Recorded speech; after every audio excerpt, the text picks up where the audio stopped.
దీవెనా, దుఃఖిత పీడిత నిరాధారులకు ఆశ్రయ దీవెనా, ప్రయాసపడే సమస్త జనులకు విశ్రాంతినిచ్చే దీవెనా, దుఃఖిత పీడిత నిరాధారులకు ఆశ్రయ దీవెనా, అనుదిన రక్షణ సువార్తనందించు పరమ నివేదనా, అనుదిన రక్షణ సువార్తనందించు పరమ నివేదనా, యేసయ్య దీవెనా, యేసయ్య దీవెనా, యేసయ్య దీవెనా, యేసయ్య దీవెనా.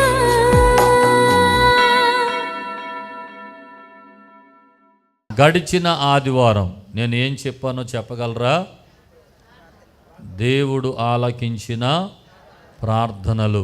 దేవునికి స్తోత్రం. ప్రార్థన చేసిన గొప్ప కార్యాలు. ఆమేన్. ఏమేం చెప్పాను? 7 పాయింట్లు చెప్పాను. పోయిన వారం 7 పాయింట్లు చెప్పాను. చెప్పండి. 1, యుద్ధములను జయింపచేసేది ప్రార్థన. 2, బంధకాలను తెంచేది ప్రార్థన. 3, మరణమును తప్పించేది ప్రార్థన. 4, స్వస్థపరిచేది ప్రార్థన. 5, పిల్లలనిచ్చేది ప్రార్థన. 6, దయ్యాలను వెళ్ళగొట్టేది ప్రార్థన. 7, మునిగిపోతున్న వారిని పైకి లేపింది ప్రార్థన. ఎవరెవరి జీవితాల్లో 7 కార్యాలు జరిగాయో అనేక మంది భక్తుల జీవితాలను మనం జ్ఞాపకం చేసుకుంటూ ప్రార్థన ఎలాంటి కార్యాలు జరిగిస్తుందో మనం నేర్చుకున్నాం. దేవునికి స్తోత్రం. ఈ వారం నేను ఏం మాట్లాడబోతున్నానంటే, గడిచిన వారం ఆలకించబడిన ప్రార్థనలు మీతో చెప్పాను. ఈరోజు ఆలకించబడని ప్రార్థనలు, అంటే దేవుడు ఎవరి ప్రార్థన వినడు అనండి మాట. దేవుడు ఎవరి ప్రార్థన వినడు, ఎవరి ప్రార్థనను దేవుడు ఆలకించడు. అంటే ప్రార్థన ఆలకించబడకపోవడానికి గల కారణాలు చెప్పండి. ప్రార్థన ఆలకించబడకపోవడానికి గల కారణాలు. ఇందులో మీరు పెట్టుకోవాల్సిన టైటిల్ ఏంటంటే, ఎవరి ప్రార్థన దేవుడు ఆలకింపడు. చెప్పండి ఈ మాట. ప్రార్థన చేస్తున్నాం కానీ కొన్నిసార్లు ప్రార్థన దేవుని సన్నిధికి చేరటం లేదు. కారణాలు ఏంటి? ఎలాంటి వారు ప్రార్థన దేవుడు వినడు? ఎందుకు దేవుడు ప్రార్థనలు వినడం లేదు అంటే మాట స్పష్టంగా అర్థం చేసుకోండి. అయ్యా 2 సంవత్సరాల నుండి పలానా అంశం కొరకు ప్రార్థన చేస్తున్నానండి కానీ జవాబు రావటం లేదండి. ఎందుకు రావట్లేదు? అయ్యా 20 సంవత్సరాలు ప్రార్థన చేసి వదిలేశానండి అంటే ఎందుకని లేదు దేవుడు? ఎందుకని లేదు నీ ప్రార్థన? దానికి ఏమైనా కారణాలు ఉన్నాయా? దేవుడు ప్రార్థన వినకపోవడానికి పరిశుద్ధ గ్రంథంలో ఏమైనా కారణాలు ఉన్నాయా అని అడిగితే ఉన్నాయి. ఇవి కూడా ఒక 7 కారణాలు చెప్పి ఈరోజు దేవుని యొక్క వాక్యంలోనికి మిమ్మల్ని ముందుకు తీసుకువెళ్తాను. దేవునికి స్తోత్రం. చెప్పండి హల్లెలూయా. ప్రార్థన చేసేసి విడిచిపెట్టేయడం కాదు, ఆ ప్రార్థన చేరిందా లేదా గమనించాలి. చేరకపోతే ఎందుకు చేరటం లేదు? ఏ కారణాన్ని బట్టి చేరటం లేదు? నన్ను నేను సరిచేసుకోవాల్సిన అంశాలు ఏమైనా ఉన్నాయా?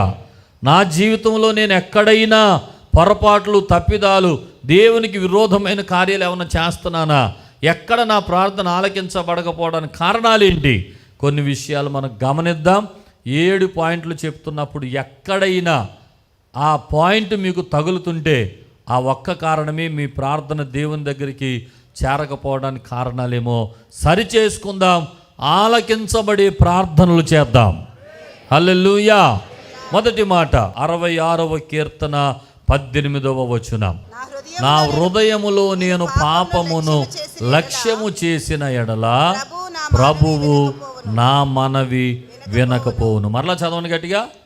నా హృదయములో నేను పాపమును లక్ష్యము చేసిన ఎడల ప్రభువు నా మనవి వినకపోవును. ఎవరు ప్రార్థన దేవుడు వినడు అనే దాంట్లో మొదటి మాట ఏంటంటే, పాపము చేయు వారి ప్రార్థన దేవుడు ఆలకించడు. చెప్పండి, ఎవరు ప్రార్థన? పాపం చేసేవారు ప్రార్థన. ఇక్కడ భక్తుడు అంటున్నాడు, నా హృదయంలో ఒకవేళ పాపం ఉందనుకో నేను చేసే ప్రార్థన దేవుడు వినడు. కొంతమంది 2 గంటలు 3 గంటలు 4 గంటలు బహుగా ప్రార్థన చేసేవారు ఉంటారు. నేను అంటున్నాను, వారు ప్రార్థన ఎంత చేస్తున్నారో పాపము కూడా అంతే చేస్తారు. పాపము హృదయంలో ఉన్నప్పుడు ప్రార్థన దేవుని దగ్గరికి వెళ్ళదు. ఎందుకో తెలుసా? ఆయన పరిశుద్ధుడు. చెప్పండి మాట కొంచెం గట్టిగా చెప్పండి.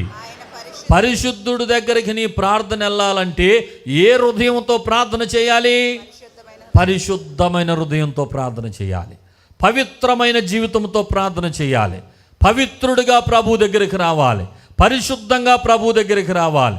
ఒకవేళ పాపం పెట్టుకుని వచ్చి ప్రభువా ప్రభువా ప్రభువా ప్రభు అని గంటల తరబడి ఏడ్చిన ఆయన నా మనవి వినకపోవును. అర్థమైందా?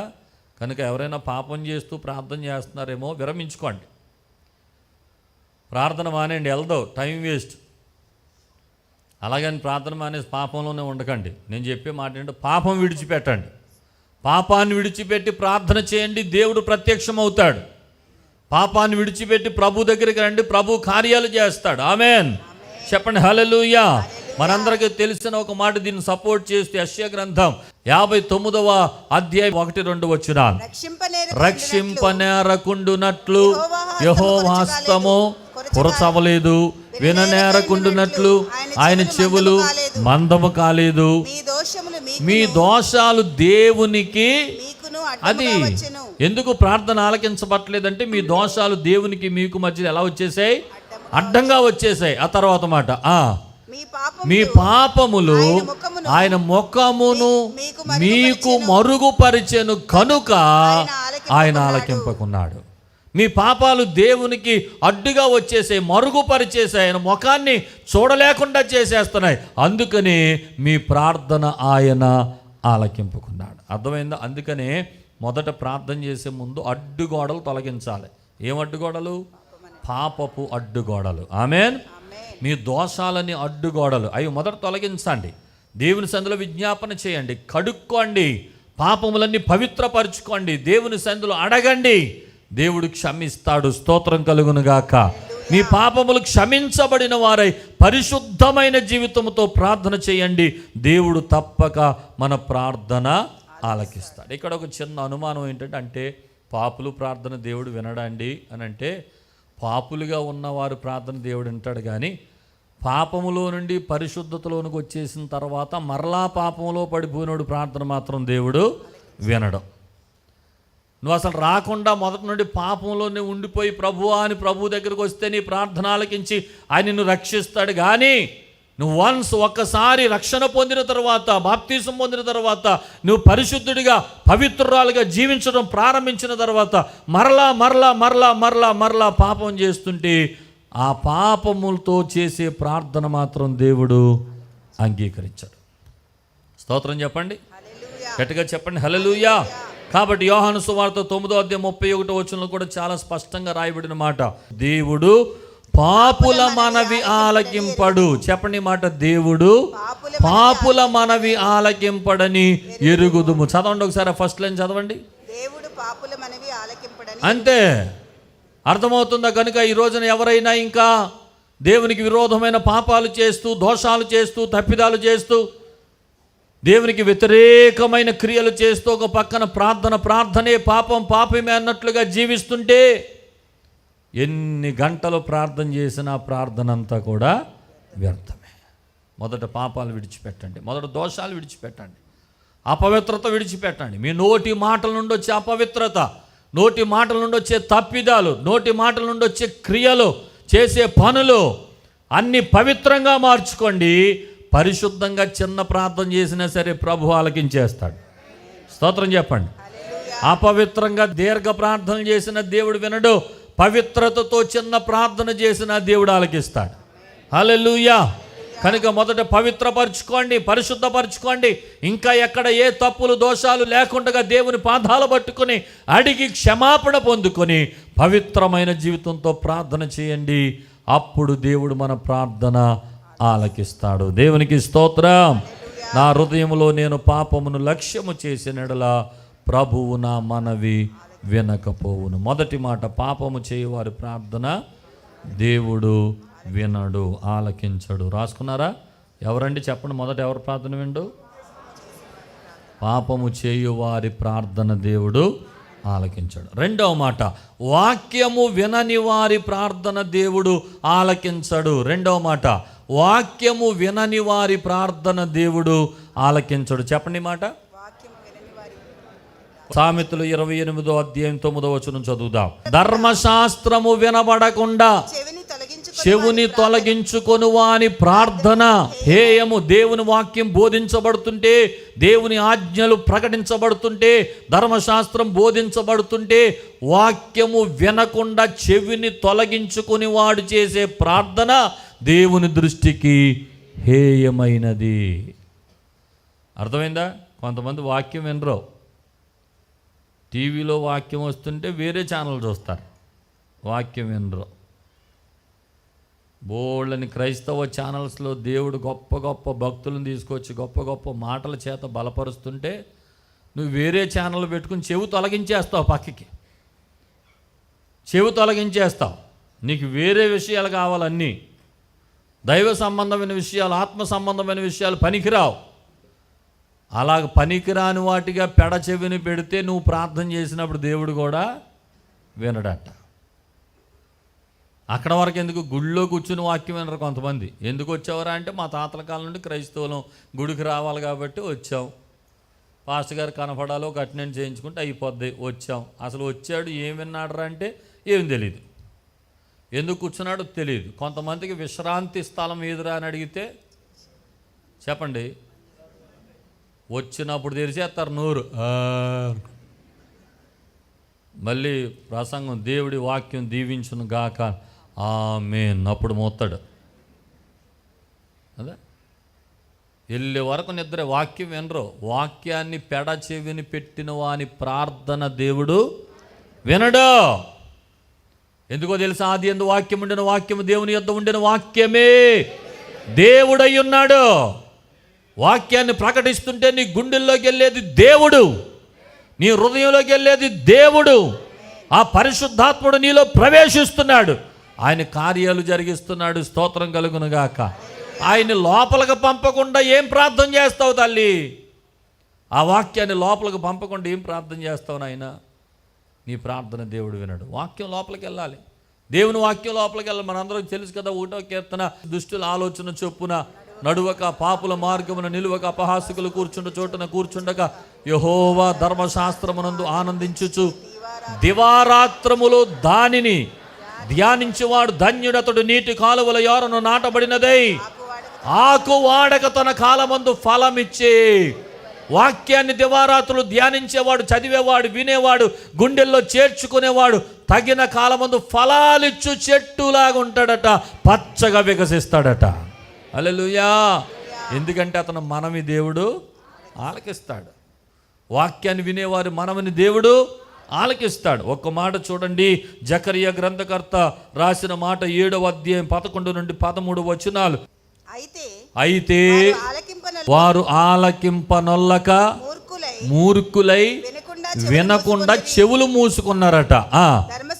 ధర్మశాస్త్రమును పూర్వీకులైన ప్రవక్తల ద్వారా సైన్యములకు అధిపతియగు యెహోవా తన ఆత్మ ప్రేరేపణ చేత తెలియచేసిన మాటలను తాము వినకుండునట్లు హృదయములను కురువిందుల వలె కఠినము పరుచుకునేది గనుక సైన్యముల అధిపతియగు యెహోవా యొద్ద నుండి మహోగ్రత వారి మీదకి వచ్చాను. ఆ తర్వాత ఈ మాట అందరూ చదవండి. కావున సైన్యములకు అధిపతియగు యెహోవా సెలవిచ్చినది ఏమనగా, నేను పిలిచినప్పుడు వారు ఆలకింపకపోయారు. ఎప్పుడు? ఇందాక చెప్పాడు కదా, ఎన్ని చెప్పినా వింటలేదు, ధర్మశాస్త్రం బోధించినా వింటలేదు, దేవుని వాక్యాన్ని ప్రకటించినా వింటలేదు, కురివిందుల వలె వారు చెవులు చేసుకుని కఠినపరిచేసుకున్నారు అన్న మాట ముందు లైన్లో వాడాడే. ఆ మాటకు సమాధానం చెప్తున్నాడు ఏమని? నేను పిలిచినప్పుడు వారు ఆలకింపకపోయిరు గనుక వారు పిలిచినప్పుడు నేను కూడా ఆలకించను.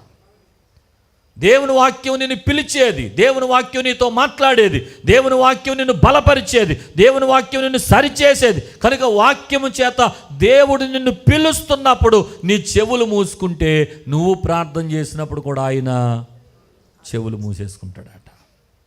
అందుకని వాక్యాన్ని ఎప్పుడు నిర్లక్ష్యం చేయకండి. ఏ మీటింగ్కి వెళ్ళినా ఏం చెప్పారు వాక్యం, అందుకే రాసుకోమనేది. అందుకే రాసుకోండి, నోట్సులు తెచ్చుకోండి, పెన్నులు తెచ్చుకోండి, చక్కగా రాసుకోండి, బైబిల్ పెట్టుకోండి. కొంతమంది బైబిల్స్ కూడా తెచ్చుకుంటలేదు. ఆదివారం స్టైల్ ఎక్కువైపోయింది. ఫోన్లోనే బైబిల్, ఫోన్లోనే బైబిల్. ఫోన్లో బైబిల్ చూస్తే 2 పనులు చేసుకోవచ్చు. వాళ్ళు ఏమేం చేసుకోవచ్చు? ఓ పక్క ఫోను చూసుకోవచ్చు, ఓ పక్కన బైబిల్ చదువుకోవచ్చు. పాస్టర్ గారికి డౌట్ రాదు ఏం చేస్తున్నారు. ఓ పక్కన మెసేజ్లు చేసుకోవచ్చు ఫ్రెండ్స్తో, రెఫరెన్స్ చెప్పగానే మళ్ళీ మా ముందు రెఫరెన్స్ కొట్టవచ్చు కదా. దేవుని వాక్యం, బైబిల్, పరిశుద్ధ గ్రంథం అందరి చేతుల్లో ఉండాలి. చూపించండి, ఒకసారి చూపించండి. ఎంతమంది చేతుల్లో బైబిల్ ఉందో చూపించండి. దేవునికి స్తోత్ర.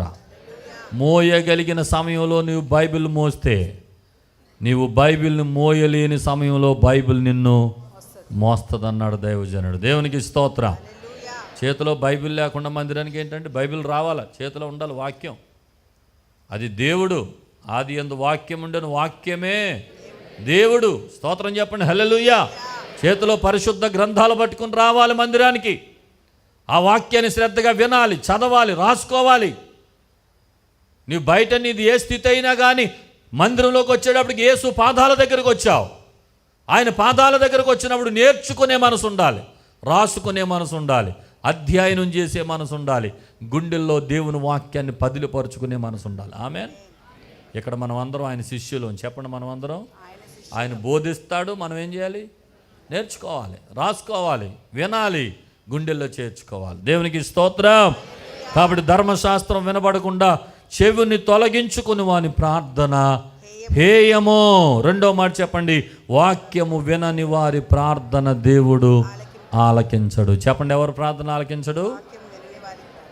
మొదటిది, పాపము చేయవారి ప్రార్థన దేవుడు ఆలకించడు. 2, వాక్యము వినని వారి ప్రార్థన దేవుడు ఆలకించడు. మూడో మాట, కీడు చేయు వారి ప్రార్థన దేవుడు వినడు. చెప్పండి, ఎవరు ప్రార్థన వినడు? కీడు చేయు వారి ప్రార్థన దేవుడు వినడు. యెషయా గ్రంథం 1వ అధ్యాయం 15 నుండి 17 వచనాలు చదువుదాం ఒకసారి. మీరు మీ చేతులు చాపునప్పుడు మిమ్మును చూడక నా కన్నులు. ఎప్పుడు చేతులు చాపుతాం? చెప్పండి, ప్రార్థనలో చేతులు చాపుతాం కదా. మనం చేతులు చాపినప్పుడు అంటే దేవుడు ఏం చేస్తాడంట? కళ్ళు మూసేసుకుంటాడంట, చూడ్డంట ఆయన. ఆ తర్వాత మీరు బహుగా ప్రార్థన చేసినను నేను వినను. చెప్పండి, మీరు బహుగా ప్రార్థన చేసినను నేను విన్నాను. ఎప్పుడది? మీ చేతులు రక్తముతో నిండి ఉన్నవి.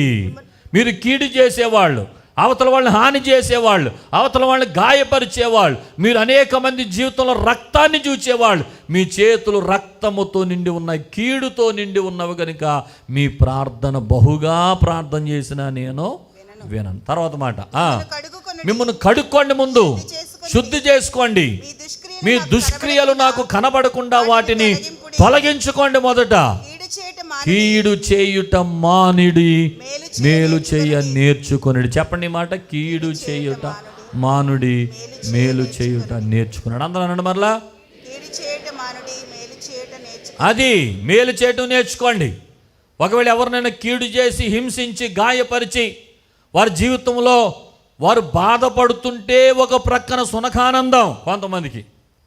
ఏమండి, కొంతమంది ఎప్పుడు సంతోషిస్తారంటే వీడి వల్ల అవతలోడు గాయపరచబడాడు, బాధపడుతున్నప్పుడు వీడు సంతోషిస్తాడు. ఎంత ఆనందమో కొంతమందికి. అది నీకు ఆనందమేమో కానీ దేవునికి అది ఆనందం కాదు. అలా ఎవరినైనా దుఃఖపెట్టి బాధపరిచి ఎవరి విషయంలోనైనా రక్తము చూసి ఎవరి విషయంలోనైనా కీడు చేసి నువ్వు ప్రార్థన చేస్తుంటే ఖచ్చితంగా వాక్యం రాయబడింది, కీడు చేసేవారి ప్రార్థన దేవుడు వినడు. అసలు బైబిల్ ఏం రాయబడింది? కీడు చేసిన వారి కొరకు కూడా మనం ప్రార్థన చేయాలి. కీడుకు ప్రతి కీడు కూడా మనము చేయకూడదు. అలాంటప్పుడు మామూలుగానే కీడు ఎందుకు చేయాలి? కీడుకు ప్రతి కీడైనను దోషణకు ప్రతి దోషణైనను చేయక వారిని దీవించుడి, మీరు ఆశీర్వాదమునకు వారసులగుటకు పిలవబడితిరి అన్నాడు. మీకు ఆశీర్వాదం రావాలంటే కీడుకు ప్రతి కీడు చెయ్యొద్దు. మామూలుగా కూడా కీడు తలపెట్టొద్దు. నువ్వు మాట్లాడే ఒక మాట, ఒక వ్యక్తి విషయంలో నువ్వు మాట్లాడే ఒక మాట అతనికి కీడేమో మాట్లాడొద్దు. నువ్వు మాట్లాడే ఒక మాట ఒక వ్యక్తిని సమాజంలో కీడు కలిగిస్తుందేమో మాట్లాడొద్దు. నీ నోటి వల్ల కీడు కలిగించొద్దు, నీ ప్రవర్తన వల్ల కీడు కలిగించొద్దు, నీ చేష్టల ద్వారా కీడు కలిగించొద్దు. నువ్వు ఎలాంటి కీడు చేయొద్దు. కీడు చేయునట మానుడి, మేలు చేయుట నేర్చుకొనుడి. దేవునికి స్తోత్ర. చెప్పండి హల్లెలూయా, హల్లెలూయా, హల్లెలూయా, హల్లెలూయా. ఇంట్లో కొంతమందిని బాధ పెట్టేసి కీడు చేసి వచ్చి కూడా బాగా ప్రార్థన చేసేసేవాళ్ళు ఉంటారు కదా. పక్కింటోళ్ళకి కీడు చేసి ఎదురింటోళ్ళకి కీడు చేసి మందిరంలోకి వచ్చి చేతులు పైకెత్తితే మరలా పరలోక సన్నిధి కుమ్మరించబడిపోతుంది కొంతమందికి. మరి అయ్యేం ప్రార్థనలో మీరు అనుకుంటున్నారు నేను ఆత్మతో నింపబడి ప్రార్థన చేసేస్తున్నానని. కానీ ఇక్కడ దేవుడు చెప్తున్నాడు అలాంటి ప్రార్థనలు నేను విన్నా. మిమ్మల్ని మీరు భ్రమపరుచుకోవద్దు. ఒక్కటే ఆలోచించండి, ప్రార్థన చేసేటప్పుడు అసలు నా ప్రార్థన దేవుని సన్నిధికి చేరుతుందా లేదా? ఎందుకు చేరటంది? ఒకటి, పాపమును లక్ష్యపెట్టి పాపమును హృదయంలో పెట్టుకొని నేను ప్రార్థన చేస్తే దేవుడు నా మనవిని ఆలకించడం. ఇంకా పాపం ఉందా? ముందు పాపం తీసేయి. రెండవది, వాక్యము వినకుండా నువ్వు చేసే ప్రార్థన దేవుడు వినడు గనుక వాక్యం వింటున్నానా, వాక్యాన్ని పెడచెవిని పెడుతున్నానా ఆలోచించి ఒకసారి సరి చేసుకో.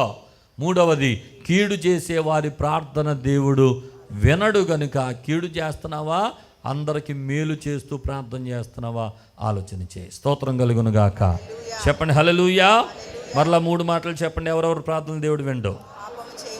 పాపము చేసేవారి ప్రార్థన దేవుడు వినడు. 2, వాక్యము వినని వారి ప్రార్థన దేవుడు వినడు. 3, కీడు చేసేవారి ప్రార్థన దేవుడు వినడు. 4వ మాట, దురుద్దేశముతో అడుగువారి ప్రార్థన దేవుడు వినడు. చెప్పండి ఎవరి ప్రార్థన? దురుద్దేశముతో అడుగువారి ప్రార్థన దేవుడు వినడు. మరలా చెప్పండి, దురుద్దేశముతో అడుగువారి ప్రార్థన దేవుడు వినడు. కొంతమంది ప్రార్థన చేస్తారు కానీ వారి ఉద్దేశం ఏ ఉద్దేశం అంట? దురుద్దేశం. యాకోబు పత్రిక వద్దాం, 4వ అధ్యాయం 1 నుండి 3 వచనాలు. మీలో యుద్ధములను పోరాటములను దేని నుండి కలుగుచున్నవి? మీ అవయవములలో పోరాడు మీ భోగేచ్ఛల నుండి ఏ కదా. 2వ వచనం చదవండి అందరూ. మీరు ఆశించుచున్నారు కానీ ఎందుకు దొరకట్లేదు? నరహత్య చేస్తున్నారు, మచ్చరపడుతున్నారు, సంపాదించుకోలేకపోతున్నారు. కారణం పోట్లాడుతున్నారు, యుద్ధములు చేస్తున్నారు, కానీ మీరు ఏం చేయట్లేదంటే దేవునిని అడుగనందున మీకేమీయు. కొంతమంది ఇవన్నీ చేస్తారు, పోట్లాడతారు, దెబ్బలాడతారు, పంచాయతీలకు వెళ్తారు, పోలీస్ స్టేషన్కి వెళ్తారు, ఏమంటే కోర్టుల చుట్టూ తిరుగుతారు, అన్నీ చేస్తారు, కానీ ఎక్కడికి రారంట? దేవుని దగ్గరకు వచ్చి అడగరంట. అందుకే వారికి ఏమీ దొరకదట. ఇదో బ్యాచ్ అయితే వెంటనే ఇంకో బ్యాచ్ ఉంది, తర్వాత చదవండి. మీరు అడిగినను, ఒకవేళ సరే అడగట్లేదు అంటున్నారు కదా, అడుగుతున్నాం. పోనీ అడిగినా ఎలాగ అడుగుతున్నారట? మీరు అడిగినను మీ భోగేచ్ఛల నిమిత్తము, భోగముల నిమిత్తము వినియోగించుటకై దురుద్దేశముతో అడుగుదురు కనుక మీకేమీ దొరుకుటలేదు. స్తోత్రం. దేనికోసం అడుగుతున్నారు? భోగాల నిమిత్తం. చెప్పండి ఈ మాట. ప్రార్థన ఎలా ఉండాలంటే దేవుని దృష్టికి యోగ్యమైన ప్రార్థన అయి ఉండాలి. ఆమెన్. దేవుడు సమ్మతించే ప్రార్థన అయి ఉండాలి. ఆమెన్. న్యాయసమ్మతమైన ప్రార్థన అనండి ఈ మాట కొంచెం గట్టిగా. అంటే దేవుణ్ణి అడిగేటప్పుడు కూడా అందులో ఏం కనపడాలి? న్యాయం కనపడాలి. ఊరికనే భోగాల నిమిత్తం అడగకూడదు. భోగముల నిమిత్తం అడుగుతున్నారని దాని అర్థం ఏంటి? నీకు ఇల్లు కావాలి ప్రభువా, నాకు ఇల్లు కావాలి, ఇల్లు దయచేయండి. అడగటంలో తప్పేమైనా ఉందా? రైట్. ప్రభువా నాకు ఒక మంచి ఇల్లు నాయన, నా కుటుంబం చక్కగా ఉండటానికి మంచి యోగ్యమైన గృహం దయచేయి, ప్రార్థన చేయి. అంతేగాని ప్రభువా నా పక్కింటోడికి 2 అంతస్తుల బిల్డింగ్ ఉంది నాయన, నాకు ఆ 4 అంతస్తులు ఎందుకు ఇవ్వో? ఇది దేనికోసం చెప్పండి? ఏం చేస్తావు? 4 అంతస్తులు ఇస్తే పైనుండి కిందకు దిగుతావా? దేనికోసం చెప్పు ఆ ప్రార్థన?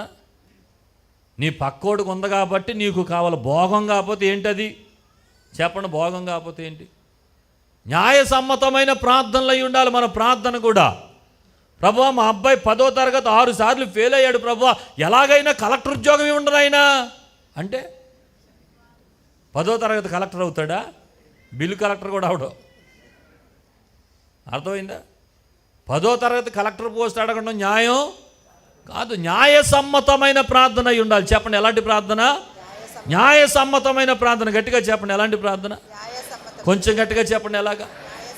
అది మన ప్రార్థన న్యాయంగా ఉండాలి. అన్యాయమైన ప్రార్థనలు చేయకూడదు.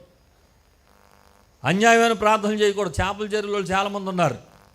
ప్రభువా ఈ వర్షాకాలంలో మా చేపల చెరువులకి ఎలాంటి నష్టం లేకుండా చక్కగా మా పంటలు పండునట్లు సహాయం చేయడంలో తప్పేమనుందా? ఏ తప్పు లేదు ప్రభువా, వర్షాలు బాగా పడాలి, మా పక్కలో చెరువులు నిండిపోయాలి, చేపలన్నీ మా చెరువులోకి వచ్చేయాలనైనా అని ప్రార్థన చేస్తే ఏ ప్రార్థన అది చెప్పండి? దురుద్దేశంతో కూడిన ప్రార్థన అది. మంచి ఉద్దేశం కాదు. మంచి ఉద్దేశాలతో ప్రార్థన చేయాలి. ఏమండి రోజు లంకల్లోకి తిరగలేకపోతున్నానండి, ఇక్కడ నుండి గుడివాక లంక, ఇక్కడ నుండి పత్తికోళ్ళ లంక, ఎక్కడికో చోటకి రోజు బండి వేసుకెళ్ళి వస్తున్నాను. ప్రభువా నాకు ఒక హెలికాప్టర్ ఉన్నాయినా. ఎక్కడికి వెళ్తాకి? గుడివాక లంక వెళ్తాక. గుడివాక లంక రోజు ఒక అరగంట బండి మీద తిరగలేకపోతున్నావు, నీకేం కావాలి? హెలికాప్టర్ కావాలా? ఏ ప్రార్థన అది చెప్పండి? దురుద్దేశంతో కూడిన ప్రార్థన, భోగముల నిమిత్తం చేసే ప్రార్థన అది. అలాంటి దేవుడు వెండో. న్యాయసమ్మతమైన ప్రార్థన అయి ఉండాలి. చెప్పండి ఈ మాట కొంచెం గట్టిగా చెప్పండి. ఒక ఇంట్లో ఒక పొలం పని చేసుకుని ఆయన, ఒక ఇటుకల వ్యాపారం ఉన్నారు ఇద్దరు. వర్షాకాలంలో ఆ పొలం పని చేసుకుని ఆయన ప్రార్థన చేస్తున్నాడు. ప్రభువా మా పంటలు పండాలంటే చెప్పండి మంచి వర్షాలు కావాలి. ఇటుకల వ్యాపారం తమ్ముడు ప్రార్థన చేస్తున్నాడు. ప్రభువా వర్షాలు వస్తే నా వ్యాపారం పాడైపోతున్నాయినా, మంచి ఎండలు కావాలి. ఎవడ ప్రార్థన దేవుడు అంటాడు చెప్పండి? మాట్లాడరే? ఎవరు ప్రార్థన దేవుడు అంటాడు? అన్నయ్య ప్రార్థన అంటాడా? తమ్ముడు ప్రార్థన అంటాడా? పొలాన్ని దీవిస్తాడా? ఇటుకలను దీవిస్తాడా? ఎంత అనుమానం వచ్చేసిందో మీకు ఈ మాట అంటే. ఇటుకల వ్యాపారం ఎప్పుడు పెట్టుకోవాలి చెప్పండి గట్టిగా? మరి వర్షాకాలంలో పెట్టి వర్షాలు ఆపేయమంటే దేవుడు 3 కాలాలు ఎందుకు ఇచ్చాడు మనకి? ఏమేం కాలాలు చెప్పండి మనకి? వర్షాకాలం, శీతాకాలం, వేసవకాలం. 3 కాలాలు దేవుడు ఏ కాలము చొప్పునది చక్కగా పని చేయడానికి దేవుడు 3 కాలాలని మనకు పెట్టాడు. వర్షాకాలంలో ఎక్కువ మందికి వర్షాలు కావాలి కాబట్టి వర్షం కావాలినైనా అని చేసే పొలం పని చేసి ఆయన ప్రార్థనే దేవుడు ఆలకిస్తాడు. ప్రభు మా అన్నయ్య పంటలన్నీ నాశనం అయిపోయినా పర్లేదు నాయన, నాకు మాత్రం ఇటుకలు మాత్రం బాగా కాలాలనైనా, వర్షం వద్దునైనా అంటే ఏ ప్రార్థన అది? దురుద్దేశంతో కూడిన ప్రార్థన. అందుకనే దురుద్దేశాలతో చేసే ప్రార్థనలు దేవుడు వినడు. దురుద్దేశాలు ఎందుకు వస్తాయంటే భోగాలు అనుభవించడానికి, అవసరతల కోసం కాదు. అవసరత వేరు, భోగం వేరు. అవసరత వేరు, భోగం వేరు. 2 చక్రాల బండి కావాల్సినోడికి బండిగా ఆడకుండా ఇలాగే హెలికాప్టర్లు, విమానాలు అడిగితే అది దురుద్దేశం కాకపోతే ఇంకేమవుద్ది? అందుకని దేవుని సన్నిధిలో న్యాయసమ్మతమైన ప్రార్థన చేయాలి. స్తోత్రం చెప్పడం సరిగట్టిగా. నీకు ఎంతవరకు ఏది అవసరం అది ప్రభువుని అడుగు. కానీ ఒక మాట నువ్వు అడిగితే అడుగు వాటికంటే, ఊహించు వాటికంటే అత్యధికంగా దేవుడు చేస్తాడు. స్తోత్రం చెప్పండి హల్లెలూయా. నీవు అడిగితే అడుగు వాటికంటే, ఊహించు వాటికంటే అత్యధికమైన కార్యాలు దేవుడు తప్పక చేస్తాడు. మా చిరునామా పాస్టర్ ఎం జ్యోతిరాజు, శాంతినగర్, ఏలూరు 534007, పశ్చిమ గోదావరి జిల్లా, Andhra Pradesh. Our address pastor M Jyothiraju, Shantinagar, Eluru 534007, west Godavari district, Andhra Pradesh. మా ఫోన్ నంబర్లు 8008777333 మరియు 8008 777 444.